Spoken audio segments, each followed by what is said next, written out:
அனைவருக்கும் வணக்கம். நான் உங்கள் டிஜே சங்கர். இன்று ஒரு புதிய வீடியோ.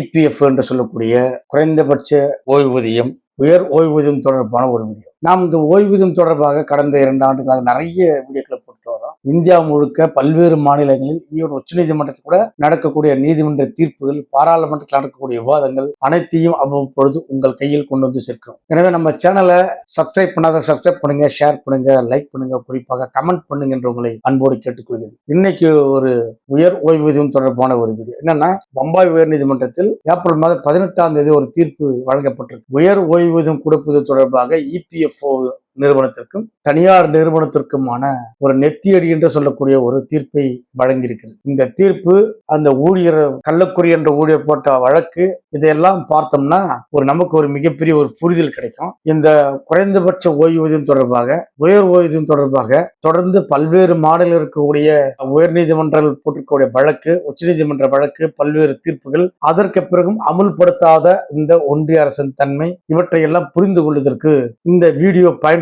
இந்த வீடியோவில் இறுதியில் ஒரு சில விஷயங்கள் நாம் சொல்ல இருக்கின்றோம் என்பதை சொல்லி வாங்க அந்த வீடியோக்குள்ள போகலாம். கள்ளக்குறி என்ற ஊழியர் மகாராஷ்டிரா மாநிலத்தில் பம்பாயில் வேலை செய்தார். அவர் 1983ஆம் ஆண்டு ஒரு நிறுவனத்தில் பணியாற்றினார். அதற்கு பிறகு பல்வேறு நிறுவனங்களில் தொடர்ந்து பணியாற்றி வந்தார். 1995 இபிஎஃப் திட்டம் அமலான பிறகு அந்த இபிஎஃப் திட்டத்தில் சொல்லப்பட்டிருக்கிற அனைத்து விஷயங்களையும் அவர் தொடர்ந்து பின்பற்றி வந்தார். அதை ஒட்டி உச்சநீதிமன்றம் ஒரு வழிகாட்டுதல் வழங்குது. அது என்னன்னா, ரூபாய் 15,000 ஊதிய உச்சவரம்பை பொருட்படுத்தாமல் உண்மையான ஊதிய பங்களிப்புகளின் அடிப்படையில் அதிக ஓய்வூதியத்திற்கான விண்ணப்பங்களை பெறுமாறு இந்திய உச்சநீதிமன்றம் இபிஎஃப்ஓக்கு உத்தரவிட்ட பொழுது கள்ளக்குறி இந்த விருப்பத்தை பயன்படுத்தினார். உச்சநீதிமன்ற தீர்ப்பின் அடிப்படையில் அவர் என்னென்னலாம் அந்த உத்தரவில் சொல்லப்பட்டிருக்கோ, இபிஎஃப் என்னென்னலாம் டாக்குமெண்ட் கேட்டார்களோ அத்தனையும் அவர் இபிஎஃப் நிறுவனத்துக்கு சமர்ப்பித்தார். ஆன்லைன் மூலமாக சமர்ப்பித்தார். ஆன்லைன் மூலம் சமர்ப்பித்தார். அதனுடைய அக்ளாய்மெண்ட்டை வாங்கி வச்சுக்கிறார். அப்படி பண்ணிட்டே வரப்படுது.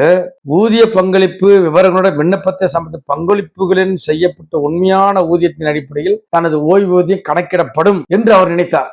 கள்ளக்குறி நினைத்தார். ஆனால் ஓய்வூதியம் உண்மையான ஊதியத்தின் அடிப்படையில் கணக்கிடப்படவில்லை. மாறாக அது ரூபாய் 15,000 என்ற ஊதிய உச்ச வரம்பின் அடிப்படையில் கணக்கிடப்பட்டது என்று அவர் அப்புறம் பிறகு புரிந்து கொண்ட பிறகு அவர் என்ன பண்ணார்னா, அவர் உயர்நீதிமன்றத்தில் ஒரு மனு தாக்கல் பண்றார். டிசம்பர் 4, 2024 மற்றும் பிப்ரவரி 3, 2000 ஆகிய தேதிகளில் இபிஎஃப்ஓ இந்திய அரசாங்கத்தால் அவ்வப்போது வெளியிடப்பட்ட வழிகாட்டுதல்களுக்கு இணங்க சில ஆவணங்களையும் பதிவுகளையும் கோரி கள்ளக்குறி உயர்நீதிமன்றத்தில் மனு தாக்கல் பண்றார். அப்போ இதுலதான் உயர்நீதிமன்றம் தலையீடு பண்ணுது. இந்த வழக்கு பம்பாய் உயர் நீதிமன்றத்துக்கு வருது.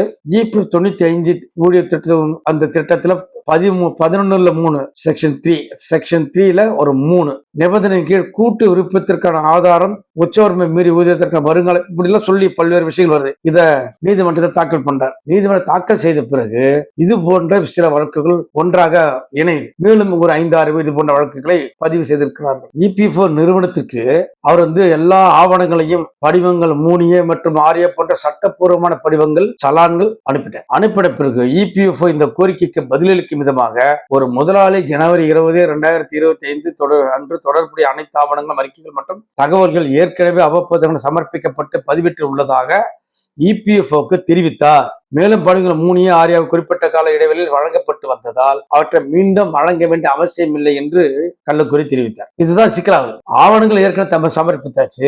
ஆவணங்கள் முதலாளி கிட்ட, நிறுவனத்துக்கிட்ட இருக்கு. முதலாளி அதை குறிப்பிட்ட காலத்தில் இபிஎஃப் நிறுவனத்தில் கொடுக்கல என்ற காரணத்திற்காக அவருடைய விண்ணப்பம் நிராகரிக்கப்படுவதாக பின்னால் சொல்றாங்க. அதாவது கள்ளக்குறி தான் ஒரு ஊழியர் என்பதால் தனது முதலாளியால் பராமரிக்கப்படும் அல்லது பராமரிக்கப்பட வேண்டிய ஆவணங்கள் மீது தனக்கு எந்த கட்டுப்பாடோ அதிகாரமோ இல்லை என்றும், தனது பிஎஃப் பங்களிப்புகள் உண்மையான ஊதியத்தின் அடிப்படையில் கணக்கிடப்பட வேண்டும், அனைத்து நிபந்தனை பூர்த்தி செய்துள்ளதால் தனக்கு அதிக ஊதியம் வழங்கப்பட வேண்டும் என்று வாதிட்டார். இது போன்ற பல வழக்குகள் பம்பாய் உயர் நீதிமன்றத்தில் இருந்து அவர்கள் கிளப் பண்ணி விசாரணைக்கு வருது. இந்த வழக்கை வழக்காடுபவர் சத்யம் சுரானா ஊழியர்களுக்காக வழக்காடினார். பம்பாய் உயர் நீதிமன்றத்தில் வழக்கு இந்த தீர்ப்பு ஏப்ரல் 18, 2026 தீர்ப்பு வழங்கப்படுகிறது. என்ன தீர்ப்பு வழங்கப்படுகிறதுனா, அதான் முக்கியமான, இதுதான் இந்தியா முழுக்க இருக்குது. இந்தியா முழுக்க தமிழ்நாட்டில் பல்வேறு மாநிலங்களில் இபிஎஃப் செய்த தவறுகள், இபிஎஃப் கொடுக்கக்கூடிய ஆவணங்கள் தொடர்பாக முதலாளி நிறுவனங்கள் கூடி செய்யக்கூடிய தவறுகள், இவற்றின் காரணமாக பாதிக்கப்பட்ட தொழிலாளிகள், ஊழியர்கள் என்றதான் நம்ம பார்க்கிறோம். தமிழ்நாட்டில் இந்த மாதிரி வழக்குகள் இருக்கு, கர்நாடகாவில் இருக்கு, கேரளாவில் இருக்கு, பம்பாயிலும் லேட்டஸ்ட் ஒரு வழக்கு. அதான் இப்ப உங்களுக்கு புரிதலுக்காக அந்த வழக்கின் விவரத்தை எல்லாம் உங்களுக்கு சொல்றேன். அதான் சொல்றேன்னா, ஜட்ஜி என்ன சொல்றேன்னா, முதலாளியால் பராமரிக்கப்பட வேண்டிய பதிவேடுகள் காலாவதியாவதற்கு ஊழியர் பொறுப்பல்ல, ஊழியர் எதற்கு பொறுப்பேற்க வேண்டும். வழக்கறிஞர் சுரானாவின் வாதம் வலுவானது என்று உயர்நீதிமன்றம் கருதுகிறது. இந்த சட்டத்தின் கீழ் முதலாளியால் தயாரிக்கப்பட்டு சமர்ப்பிக்கப்பட வேண்டிய கணக்கு விவரங்கள் ஊழியரின் பொறுப்பில் இருப்பதல்ல, அது ஒரு நிலைநிறுத்தப்பட்ட நிலைப்பாடு. படிவம் 6A 3 எல்லாம் முதலாளி பராமரிக்கணும், நிறுவனம் பராமரிக்கணும். பாதுகாத்தல் மற்ற சமர்த்தல் ஆகியவற்றின் மீது கட்டுப்பாடு அந்த நிறுவனத்திடமே உள்ளது. இந்த செயல்பாட்டில் ஊழியருக்கு எந்த பொறுப்பும் கிடையாது. எம்ப்ளாயி என்ன பொறுப்பு இருக்கு? எந்த பொறுப்பும் கிடையாது. எனவே அத்தகைய பதிவுகளை தயாரிப்பதிலோ அல்லது பராமரிப்பதிலோ ஏதேனும் குறைபாடு இருந்தால் அதற்காக ஊழியரை குற்றச்சாட்ட முடியாது, நிறுவனம் தான் முழு பொறுப்பு இருக்கணும். இதற்கு மாறாக கருதினால் அத்தகைய ஆவணங்களை அணுகுவதற்கான அதிகாரமோ அல்லது உரிமையோ இல்லாத ஒரு நபர் மீது சுமையை சுமத்துவதாக அமையும் அப்படின்னு சொல்றாரு. நீதிமன்றம் கொடுத்த ஜட்ஜ்மெண்ட்ல இதெல்லாம் பாயிண்ட்ஸா அவர் சொல்றாரு. படிவம் 3 ஆண்டு பங்களிப்பு விவரங்களையும் இபிஎஃப் கணக்கு அறிக்கை வைப்பில் நடப்பு கணக்குகளையும் காட்டுகிறார். அதிக ஊதியத்தில் பிடித்தங்கள் செய்யப்பட்டு பங்களிப்புகள் வரவு வைக்கப்பட்டன என்பதை இந்த ஆவணங்கள் சுட்டிக்காட்டினால் அவை கோரிக்கையை ஆராய்வதற்கான ஒரு அடிப்படையாக அமைகின்றன. இது சொல்றாரு.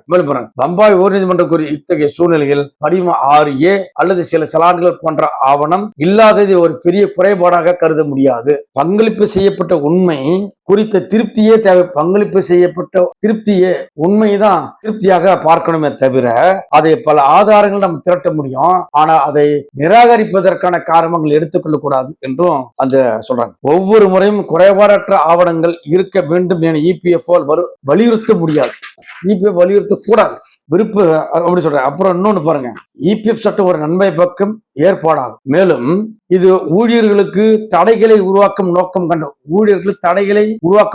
கொண்டதாக இருக்கக்கூடாது.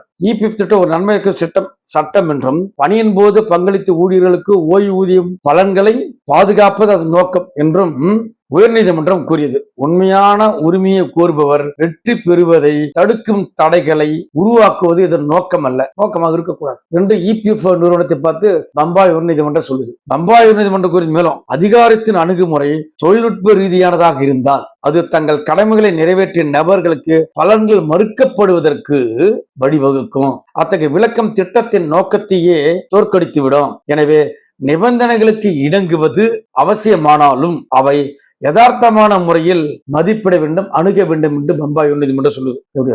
எப்படிலாம் கிளாரிட்டியா சொல்றாங்க பாருங்க. வேலை அளிப்பவர் ஒத்துழைக்காத பட்சத்தில், முதலாளி ஒத்துழைக்காத பட்சத்தில் விண்ணப்பத்தை உடனடியாக நிராகரிப்பதற்கு பதிலாக இபிஎஃப் தனது சொந்த விசாரணையை மேற்கொள்ளணும். அவங்க சொல்லிட்டாங்க, அவங்க நிராகரிச்சிட்டாங்க, அதுக்கு மேல நான் ஒண்ணும் பண்ண முடியாது என்று இபிஎஃப் நிறுவனம் சொல்லக்கூடாது.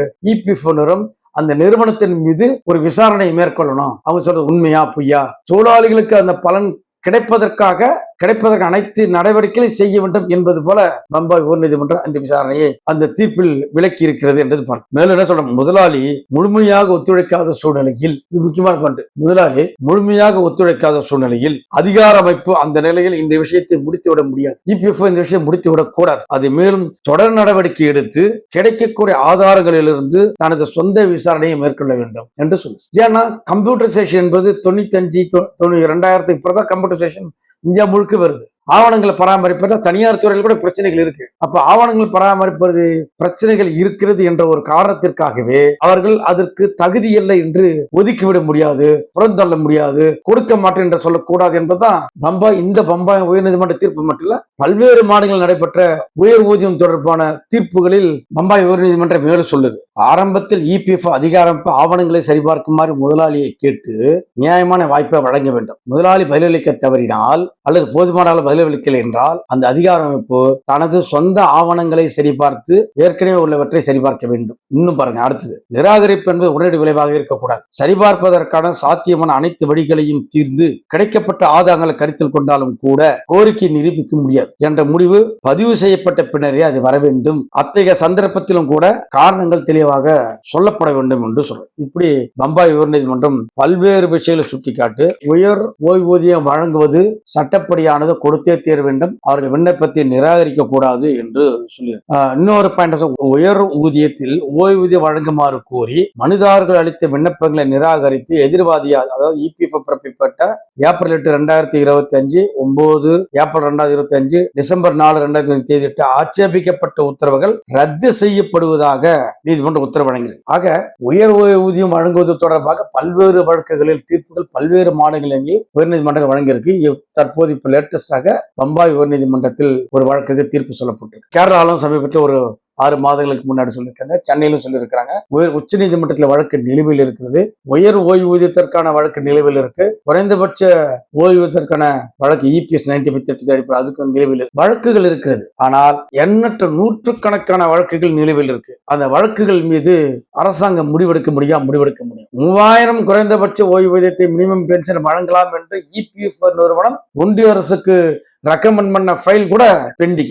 EPF நிறுவனம் 3000 பிளஸ் DA கூட பெண்டிங். கொஷாரே கமிட்டி ரெக்கமெண்ட் பண்ணது பெண்டிங், எல்லாமே பெண்டிங். அப்படின்னு சொன்னா இந்த ஒன்றிய அரசு இந்த ஓய்வூதியர்களை EPF 95 திட்டத்தின் அடிப்படையில் உள்ள இந்த ஓய்வூதியர்களுக்கு என்ன வழங்க வேண்டும் என்று நினைக்க எத்தனை காலம்தான் இவர்கள் நீதிமன்றத்தில் போராடுவார்கள், எத்தனை காலம்தான் இவர்கள் களத்தில் போராடுவார்கள்? 2 ஆப்ஷன் தான் இருக்கு. ஒன்னு நீதிமன்ற போராட்டம், நீதி கள போராட்டம். நீதிமன்ற போராட்டத்திற்கு அரசு செவி சாய்க்குமா?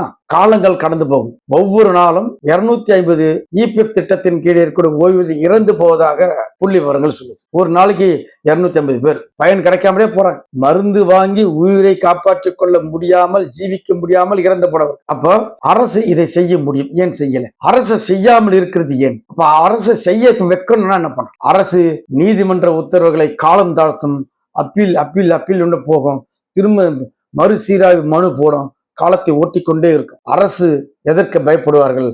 அரசியல்வாதிகள் எதற்கு பயப்படுவார்கள்னா ஒன்னே ஒண்ணுதான், இந்த ஒருவரல் புரட்சிக்குத்தான் பயப்படுவார்கள். வாக்களிக்க மாட்டார்கள், இவர்கள் வாக்களிக்க மாட்டார்கள் என்ற பயம் வருகின்ற பொழுது ஆட்சியாளர்கள் உங்கள் பக்கம் திரும்புவார்கள். இந்தியா முழுக்க கிட்டத்தட்ட 1 கோடிக்கு மேல இருக்கிறாங்க. ஒவ்வொரு மாதமும் புதுசாக அதுல ஆயிரக்கணக்கானவர்கள் இந்த EPF 95 திட்டத்தை இணைந்து கொண்டிருக்கிறார். 1 கோடி பேருக்கு மேல இருக்காங்க. இவர்கள் அனைவரும் குறைந்தபட்ச ஓய்வூதியத்துக்காகவும் ஃபைட் அடிக்கிறாங்க, ஹையர் பென்ஷனுக்காக ஃபைட் அடிக்கிறாங்க. ரெண்டுமே நடக்கல. இரண்டும் நடக்காத இந்த சூழலில் நடக்க வைக்க வேண்டும் என்று சொன்னால் அனைவரும் ஒன்றாக இணையும், அனைத்து அமைப்புகளும் ஒன்றாக இணையும். வீட்டிலிருந்து வெளியே வர முடியாதவர்கள் கூட தங்களுடைய விருப்பத்தை, தனது ஆர்வத்தை, தனது ஆதரவை ஏதோ ஒரு வகையில் அந்த தொழிற்சங்கங்களுக்கு அளிக்க வேண்டும். வீதியில் இறங்காத வரையில் இதற்கு தீர்வு கிடையாது. நீதிமன்ற தீர்வு தற்காலிகமானது, தள்ளி போடலாம், தள்ளி போக வைக்கலாம், தோர்த்தும் போகலாம். ஆக உயர் ஓய்வூதியம் கேட்கின்றவர்களுக்கு, குறைந்தபட்ச ஓய்வூதியம் கிடைக்க இந்த EPF திட்டத்தின் படி போராடுகின்றவர்களுக்கு நாம் தொடர்ந்து வற்புறுத்தி வருவது, நீங்கள் ஒன்றிணைந்து களத்தில் வீதியில் இறங்கி போராடுங்கள்.